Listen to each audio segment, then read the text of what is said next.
बिस्मिल्लाहिर्रहमानिर्रहीम। अस्सलाम वालेकुम नाज़रीन, आप यूट्यूब चैनल देख रहे हैं। मैं इमरान खान हूँ। पाकिस्तान की सियासत में माहौल बहुत गर्म हो गया और ये गर्म होता है DGISPR की प्रेस कॉन्फ्रेंस के बाद। मैंने आपको बताया कि इस प्रेस कॉन्फ्रेंस का जो वन लाइनर मुझे समझ आया वो ये है कि DGISPR ने अपनी ही फ़ौज के ऊपर एक खुदकुश हमला कर दिया। इमरान खान साहब ने गुज़िश्ता 3.5 साल में फ़ौज पे जितने इल्ज़ामात लगाए वो साबित करने के लिए उनके पास कुछ भी नहीं था, लेकिन इस प्रेस कॉन्फ्रेंस ने वो सब कुछ साबित कर दिया। मेरे ख्याल में इससे बड़ी इमरान खान की कामयाबी और कोई हो नहीं सकती। लेकिन 9 मई को क्या हुआ था 2023 में? हुआ ये था कि पाकिस्तान की मिलिट्री एस्टेब्लिशमेंट इमरान खान साहब को घेर घार के अपने मैदान में ले गई थी। यानी जो एहतजाज हुआ उसको जिस किस्म का रंग दे दिया गया, बाद में जो कुछ किया गया, मिलिट्री एस्टेब्लिशमेंट इमरान खान को अपने मैदान में यानी ताकत के मैदान में ले गई थी, सियासत के मैदान से घसीटते हुए। और ताकत के मैदान में उनके पास मुसल्लह लोग हैं, उनके पास पूरा सिस्टम है। तो फिर 36,000 लोगों को गिरफ्तार किया गया। वो 2-3 दिन के अंदर ही 10,000 बंदा गिरफ्तार हो गया था। 36,000 लोग गिरफ्तार हो गए, 64,000 लोगों पे मुकदमे दर्ज हो गए और पता नहीं क्या कुछ किया है इन्होंने। 1 लाख घरों के ऊपर छापे मारे, लोगों के घर बार तोड़ दिए। ये लोगों के घरों में घुसते थे, उनके घरों के जो कमोड्स हैं वो तक तोड़ देते थे, बेसन तक तोड़ देते थे। इन्होंने फर्नीचर तोड़ दिए, गाड़ियाँ, मोटरसाइकिलें, TV, हर चीज़ तोड़ दी लोगों के घरों की। कहाँ से कहाँ धकेल दिया पाकिस्तानियों को। वो नफरत हमेशा रहेगी एस्टेब्लिशमेंट के साथ, ये उससे भाग नहीं सकेंगे। ये जो इस मरतबा हुआ, इमरान खान जेल में बैठकर मिलिट्री एस्टेब्लिशमेंट को वापस घसीट के अपने मैदान में ले आया। सियासत का मैदान इमरान खान है। इससे पहले जो मिलिट्री एस्टेब्लिशमेंट है वो ताकत के मैदान में इमरान खान साहब को ले गई थी। अब इमरान खान वापस घसीट के सियासत के मैदान में मिलिट्री एस्टेब्लिशमेंट को ले आया। ये उसका मैदान है। यहाँ पे DGISPR ने बहुत बड़ी बड़ी गलतियां कर दी और इन गलतियों को अगर एक लाइन में बयान किया जाए तो वो ये है कि DGISPR साहब ने अपनी फौज पे खुदकुश हमला कर दिया। पाकिस्तान तहरीक इंसाफ जिसकी कुछ हवा कम हुई थी, या पाकिस्तान तहरीक इंसाफ जो मोमेंटम नहीं बना पा रही थी, DG साहब ने कमाल मोमेंटम बनाया। हमने बड़े अरसे के बाद वो मनाजिर देखे जो पहले दिखाई नहीं दे रहे थे। यानी पेशावर वाले जलसे में जिस तरह लोग निकल कर आए हैं और जिस तरीके से वो जलसागाह भरी है, और जैसे वहाँ पे लोग आसपास इर्द गिर्द मौजूद थे, जो रिपोर्टर्स वहाँ से रिपोर्ट कर रहे हैं, जिन लोगों से मैंने बात की, बहुत सारे हमारे ऐसे जर्नलिस्ट हैं जिनका कहीं पे झुकाव भी नहीं है। हमें तो मार मार के इन्होंने एक तरफ खड़ा कर दिया ना, लेकिन बहुत सारे हमारे जर्नलिस्ट हैं जिनका कोई झुकाव ही नहीं है। वो जर्नलिस्ट अपने मुँह से चिल्ला चिल्ला कर कह रहे हैं कि जनाब ये कमाल हो गया। अवाम के अंदर बहुत गम गुस्सा है, बड़े जोश और जज्बे के साथ बहुत बड़ी तादाद में लोग निकल कर आ गए हैं। अब लोग निकल कर आए हैं, वहाँ पे जो तकारीर हुई वो तो एक अलग बात है, लेकिन यहाँ पे सीखने के लिए कुछ है कि पाकिस्तान तहरीक इंसाफ कितनी मैच्योर हो गई है लड़ाई लड़ते लड़ते, कि तहरीक इंसाफ ने DGISPR को गाली का जवाब गाली से यहाँ भी नहीं दिया। एक दिन पहले भी गाली का जवाब गाली से नहीं दिया, यहाँ भी नहीं दिया। लेकिन पब्लिक को तो नहीं रोक सकता ना कोई, पब्लिक के मुंह पे हाथ नहीं रख सकता। जब भी कोई ऐसी बात होती थी तो पब्लिक वही बोल रही थी जो DG साहब बोल रहे थे। अब लोग बड़ों से सीखते हैं। DGISPR ने जो लफ्ज़ इस्तेमाल किया पूरे जलसे के अंदर, लोग उसी लफ्ज़ से मुखातिब कर रहे थे। ये बड़ा नामुनासिब है जो DG साहब ने काम किया और लोगों को सिखाया। ये नहीं होना चाहिए था, इसकी कोई गुंजाइश पाकिस्तान की सियासत में नहीं होनी चाहिए थी। अब हैरत की बात मुझे ये है कि पाकिस्तान के जितने भी जमहूरे हैं, चाहे वो MKM वाले हों, चाहे वो पीपल्स पार्टी वाले हों, चाहे वो नून लीग वाले हों, चाहे बाकी जमातों वाले हों, ये जमहूरे सारे के सारे आगे प्रेस कॉन्फ्रेंसें कर रहे हैं और इनके ऊपर बेचारों पे दबाव डाला गया कि आओ यार आके हमें जो है वो आप कहो आकर के हमने ठीक किया है। तो अब वो जमहूरे कह रहे हैं जी हम 100% मुत्तफिक हैं, जो DG ने कहा। DGISPR ने जो कहा जी हम उससे मुत्तफिक हैं। वो खैबर पख्तूनख्वा से PMLN के लोग आ गए, वो उधर से जो है ऊपर से बलूचिस्तान का वज़ीर आला आ गया, MQM के बंदे इकट्ठे होकर बैठ गए, फारूक सत्तार वगैरह ये सारे। अब अंदाज़ा करें कि ये मुस्तरद शुदा शक्लें हैं। अवाम ने इनके ऊपर मोहर लगाई हुई है कि हमने इनकी शक्ल भी नहीं देखनी।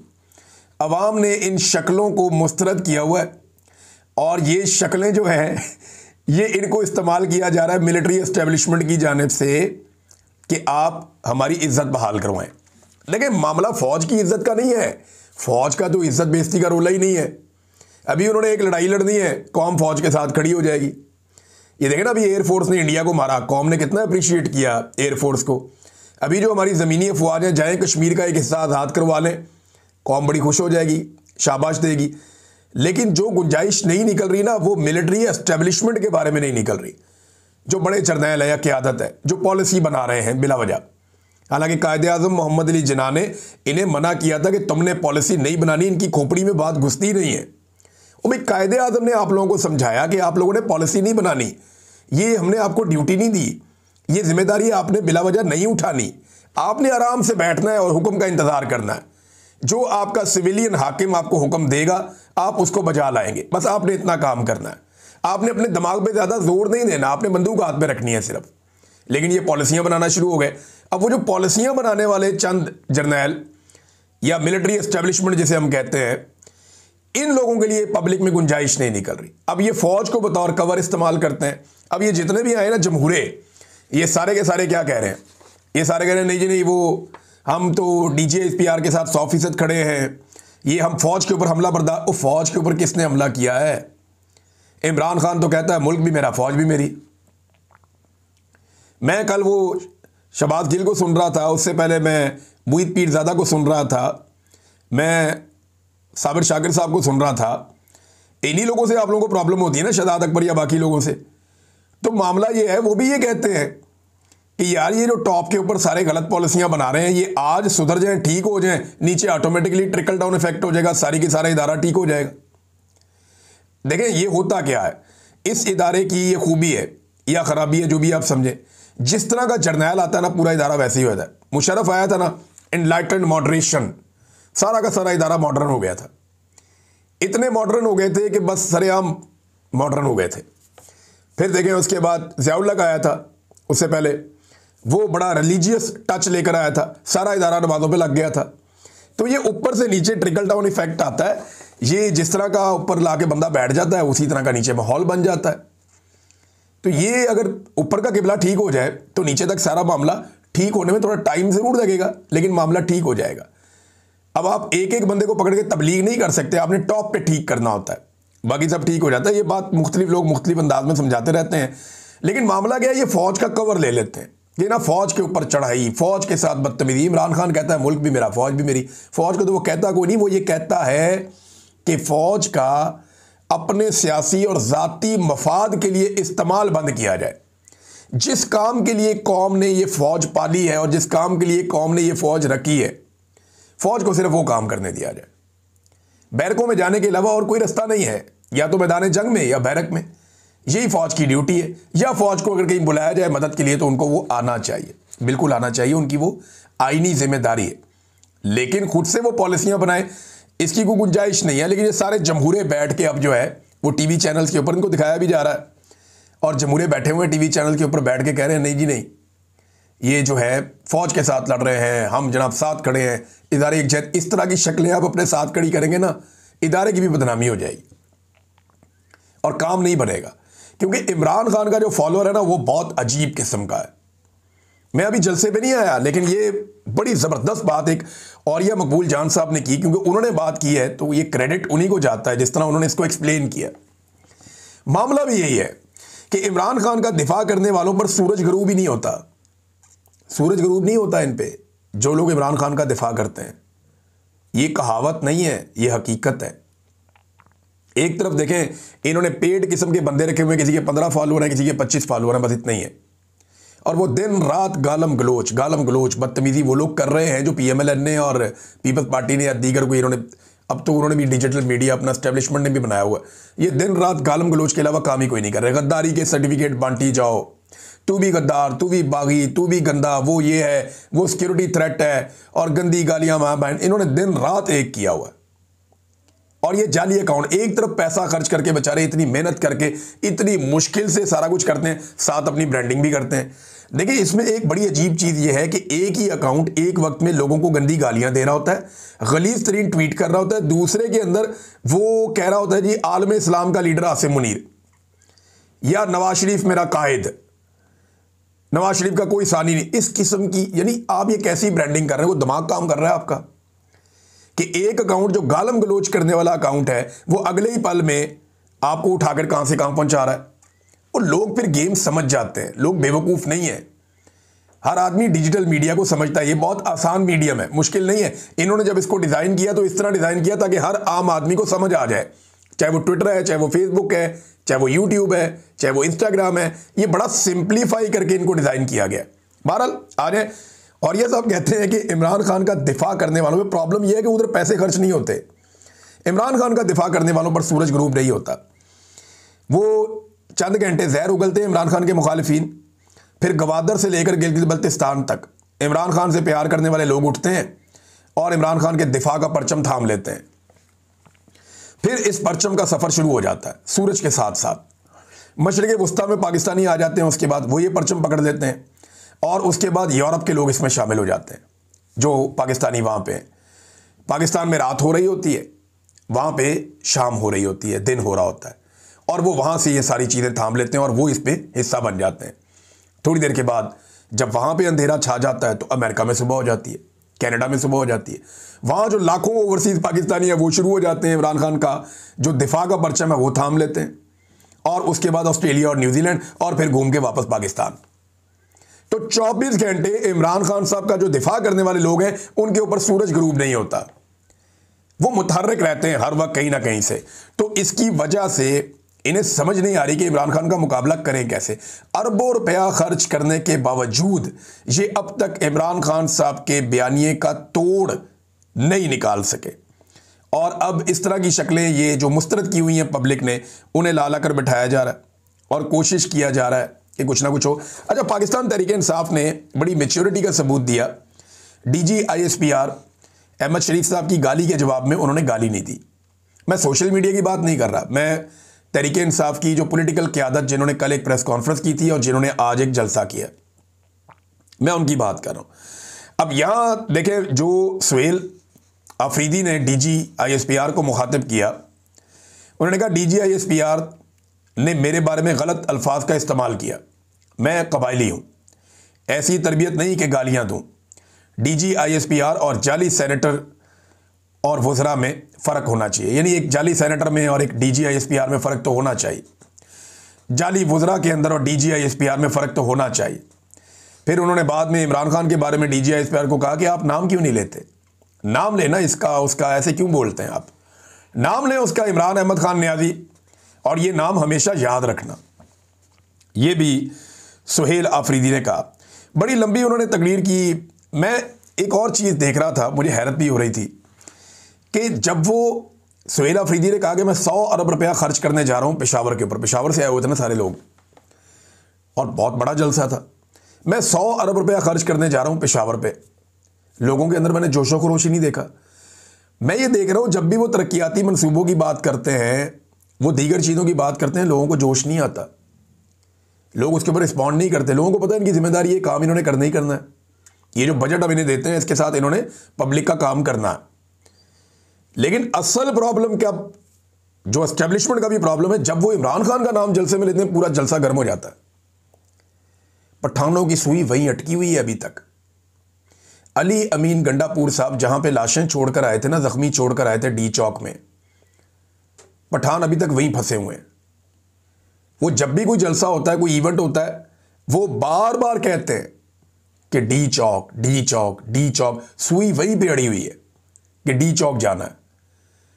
ये तो फिर खौफजदा नहीं हो रहे लोग तो मौत को गले लगाना चाहते हैं, ऐसे लगता है।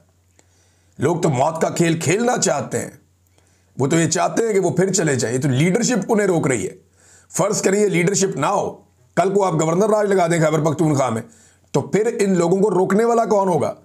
अगर लीडरशिप ना रही, खुदा ना खास्ता अगर इमरान खान को कुछ हो जाता है तो लोग जवाब किससे लेंगे? पाकिस्तान की एस्टेब्लिशमेंट ने साबित कर दिया कि हम ही इमरान खान के दुश्मन हैं। जितनी नफरत अपने मुंह से निकाली DG ISPR साहब ने, उससे साबित हो गया कि इमरान खान का दुश्मन कौन है या इमरान खान के साथ बुरा कौन कर रहा है। अगर इमरान खान को कुछ हो गया तो ये फंसेंगे भी यही लोग। पाकिस्तान की मिलिट्री एस्टेब्लिशमेंट के ऊपर ये इल्ज़ाम आएगा। इमरान खान साहब ने एक दफ़ा नहीं 100 दफ़ा ये कहा है कि अगर मुझे कुछ हो गया या मेरी बीवी को कुछ हो गया तो इसके लिए जिम्मेदार आसिम मुनीर साहब होंगे। ये वो कई दफ़ा कह चुके हैं फील्ड मार्शल के बारे में। तो लोग तरक्याती मनसूबों के ऊपर इतना रोला नहीं डालते, लोग जिद करते हैं डी चौक जाने की। इमरान खान का नाम आता है या ऑपरेशन का नाम आता है या ड्रोन का नाम आता है तो लोग चार्ज हो जाते हैं, लोग रोला डाल देते हैं। तो ये लोग किस तरफ जा रहे हैं ये आप देख लें। और 2 जलसे हुए हैं एस्टेब्लिशमेंट के लिए ना, इसमें सीखने के लिए बहुत कुछ है। एक गुजरांवाला में जलसा हुआ जिसमें वज़ीर आला और वज़ीर आज़म दोनों थे, यानी टॉप लोग थे पीएमएलएन के, और गुजरांवाला एक दौर में पीएमएलएन का सबसे मजबूत गढ़ था। पीएमएलएन की लाहौर में ताकत जो है ना वो तीसरे चौथे नंबर पे आती थी। पीएमएलएन की जो असल ताकत थी वो फैसलाबाद और गुजरांवाला में थी। फैसलाबाद तो इनके हाथ से सारा का सारा निकल गया। अब गुजरांवाला जो इनकी एक बहुत बड़ी ताकत थी पीएमएलएन की, जिस वक्त नवाज शरीफ बहुत बुरे हालात में होता है तो हर मर्तबा गुजरांवाला का रुख करता है। तो गुजरांवाला के अंदर पीएमएलएन जलसा करती है और खाली कुर्सियां, आधी से ज्यादा खाली कुर्सियां, और मरियम नवाज की तकरीर हो रही है और लोग जलसागाह छोड़ छोड़ कर जा रहे हैं। वज़ीर आज़म को कौन सुनता है, वज़ीर आला को कौन सुनता है? लोग मुंह ही नहीं लगा रहे। पता नहीं कहां से पकड़ के लोगों को लाया हुआ था, उन्हें लगा लेट हो गए, चलो निकलो बस टाइम हो गया, चलिए। लोग ड्यूटी पूरी करके जा रहे हैं और जिससे पूछो उस जलसे के अंदर भी वो कहते हैं वोट तो इमरान खान का है, इधर तो हमें लेकर आए। ये जनाब हालात हैं मरियम नवाज और शहबाज शरीफ के जलसे के गुजरांवाला में। और दूसरी तरफ पेशावर में ना कोई बस, ना कोई वैगन, ना कुछ और, लोग धड़ाधड़ भर के आ रहे हैं। वो जो लोगों के आने के मनाजिर है ना, वो देखकर मैं हैरान हो रहा था कि इतने सारे गद्दार इकट्ठे हो गए। मैं लोगों को आते हुए देख रहा था कि इतना बड़ा सिक्योरिटी थ्रेट इकट्ठा हो गया, और ये सारे लोग आए थे जवाब देने के लिए, बजाय इसके कि लोग डर जाते। लोग ज्यादा चार्ज हो गए हैं। लम्हा फिक्रिया ये है कि 4 साल तक कोशिश करने के बावजूद एस्टेब्लिशमेंट आज भी गुजरांवाला और पेशावर के जलसों का फर्क देख ले और फिर ये देखे कि गुस्सा और फ्रस्ट्रेशन से बढ़ना चाहिए या उनकी अक्ल वापस आनी चाहिए। गाली का जवाब गाली से नहीं दिया, बल्कि शाहिद खटक कह रहे थे कि हम ज्यादा बेहतर गाली दे सकते हैं, लेकिन हम गाली नहीं देंगे। अल्लामा राजा नासिर अब्बास साहब ने कहा कि ये अंदर से टूटे हुए हारे हुए लोग हैं, ये ज़हनी मरीज हैं। ये सारे के सारे इन ज़हनी मरीजों से मुकाबला है जो पाकिस्तान के लिए सिक्योरिटी थ्रेट हैं, पाकिस्तान की सालमियत के लिए ये लोग खतरा है। महमूद अचकज़ई साहब ने 2 बड़ी इंपॉर्टेंट बातें की आज के जलसे में। एक, उन्होंने कहा कि सुनने में आ रहा है कि गवर्नर राज लगाने की बातें हो रही हैं। जिस दिन ये गलती करेंगे वो लोग तो पख्तूनख्वा का हर चौक डी चौक बनाएंगे और लाखों की तादाद में अवाम निकलेगी। गैर जमहूरी कुव्वतें बुखलाहट का शिकार हो चुकी हैं। वो इतनी बुखलाई हुई हैं कि कल वर्दी में एक शख्स गालियां दे रहा था। ये महमूद अचकज़ई साहब ने कहा। फिर उन्होंने कहा कि DGISPR से कहता हूं कि आइन के तहत सिक्योरिटी रिस्क वो है जो आइन मुअत्तल करता है और आइन में नहीं मानता। सिक्योरिटी रिस्क हम नहीं है, वो लोग हैं जिन्होंने आइन को मुअत्तल किया, उसे पैरों तले रौंदा, उसकी खिलाफ वर्जी की। नाज़रीन, बुखलाहट का आलम मैं आपको यहां पे बताऊं तो आपको बड़ा मजा आएगा ये खबर देख के। जियो के ऊपर एक बड़ी हेडिंग टाइप लगी हुई थी कि जनाब PTI के रहनुमा पार्टी छोड़ गए, फौज पर तनकीद से दिल बर्दाश्ता हो गए, इस किस्म की हेडलाइन लगी थी जियो पे। मैंने फटाफट खोला, मैंने कहा पता नहीं असद कैसर साहब छोड़ गए हैं या बैरिस्टर गौर साहब छोड़ गए हैं या सलमान अकरम राजा साहब छोड़ गए हैं। वैसे पहले बहुत बड़े बड़े नामों को पार्टी छुड़वाई भी गई थी। तो मैंने निकाल कर देखा जी, ये कोई बंदा है मेजर तारिक महमूद, ये आज़ाद कश्मीर की कोई तहसील है समानी, वहाँ का कोई ओहदेदार है। इसने जनाब पार्टी छोड़ी है और जनाब इसके ऊपर हेडिंग बहुत बड़ी बना के बहुत बड़ी खबर के तौर पर इसको पेश किया जा रहा है, और हेडिंग के अंदर नाम नहीं लिखा हुआ इसका, ताकि लोग अंदर खोलें और पढ़ें और देखें ये PTI का रहनुमा छोड़ गया पार्टी। हद हो गई वैसे इनकी, ये फ्रस्ट्रेशन है और ये आने वाले दिनों में मुझे लगता है बढ़ती जाएगी।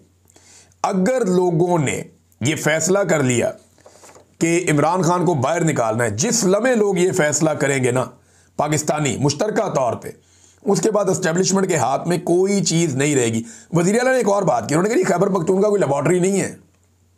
एक आता है एक फैसला करता है, दूसरा आता है दूसरा फैसला करता है। भाई पॉलिसी अवाम के मुंतखब नुमाइंदे बनाएंगे, यही बात कायदे आज़म ने कही थी। यही बात आज एक नौजवान आपको समझा रहा है, सुहेल अफरीदी की बात को आप समझे। शेर अली अरबाब ने वहां पे एक करारदाद पेश की। ये करारदाद मैं आपको बता देता हूं, फिर ये वीलॉग ख़त्म करते हैं, क्योंकि वीलॉग सारा इस जलसे पे, इस सिनेरियो पे हो गया। खबरें और बहुत सारी हैं, नेक्स्ट वीलॉग में आपको बताऊंगा। इसमें शेर अली अरबाब ने जो करारदाद पेश की, उन्होंने कहा जी कि हम पाकिस्तानी अवाम इमरान खान को कौमी हीरो और मुंतखब हकीकी वज़ीर आज़म मानते हैं। ये उस बात का जवाब है DGISPR की कि तुम होते कौन हो, आप हैं कौन, आपकी हैसियत क्या, इस किस्म की बातें जो की थी उसका जवाब है। हम पाकिस्तानी अवाम इमरान खान को कौमी हीरो और मुंतखब हकीकी वज़ीर आज़म मानते हैं। हम इस बात को मुस्तरद करते हैं कि वो कौमी सलामती के लिए ख़तरा है। हम मुतालबा करते हैं कि इमरान खान, बुशरा बीबी और तमाम सियासी कैदियों को इंसाफ फराम किया जाए और फ़ौरन रिहा किया जाए। इमरान खान को अहले खाना और वकला से मुलाकात की इजाज़त दी जाए। तमाम सियासी शोहदा को खराज अकीदत पेश करते हैं। खैबर पख्तूनख्वा में किसी भी गवर्नर राज की मुखालफत करते हैं। हम DGISPR की प्रेस कॉन्फ्रेंस में इस्तेमाल किए गए अल्फाज और लहजे पर शदीद एहतजाज करते हैं और एक गैर मुंतखब सरकारी तर्जुमान ने मुंतखब अवामी नुमाइंदे के लिए गैर महज़्ज़ब ज़बान इस्तेमाल की है।